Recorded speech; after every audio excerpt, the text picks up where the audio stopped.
আপনারা কি জানেন বিশ্বের সর্বোচ্চ পর্বতশৃঙ্গ মাউন্ট এভারেস্টের উচ্চতা সর্বপ্রথম কে পরিমাপ করেছিলেন? না, তিনি কোনো ইউরোপিয়ান ছিলেন না।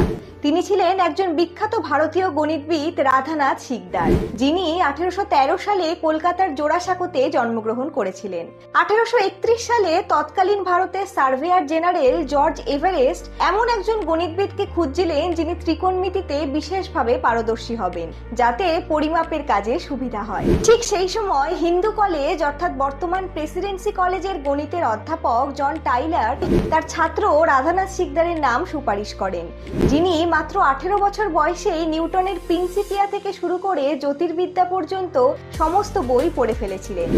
এই কথা শুনে শীঘ্রই রাধানাথকে দেরাদুনে নিয়ে যাওয়া হয় এবং তারপরে গণিতের ওপর তার অসাধারণ দক্ষতা দেখে খুব সহজেই তিনি জর্জ এভারেস্টের প্রিয় সহকর্মী হয়ে ওঠেন। এর কিছু বছর পরে 1843 সালে এভারেস্ট অবসর গ্রহণ করলে কর্নেল অ্যান্ড্রু স্কট তার জায়গায় আসেন এবং তিনি রাধানাথ সিকদারকে বিভিন্ন পর্বতের উচ্চতা মাপার কাজে নিযুক্ত করেন।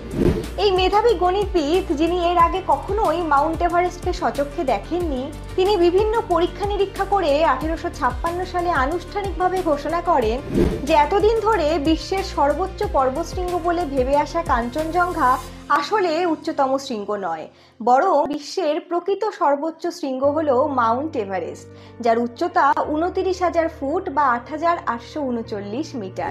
এভারেস্ট বিদেশি নাম হতেই পারে, কিন্তু এর উচ্চতা নির্ণয়ের পেছনে একজন ভারতবাসী তথা এক বাঙালির নাম জড়িয়ে আছে, একথা কখনোই ভুলবেন না যেন।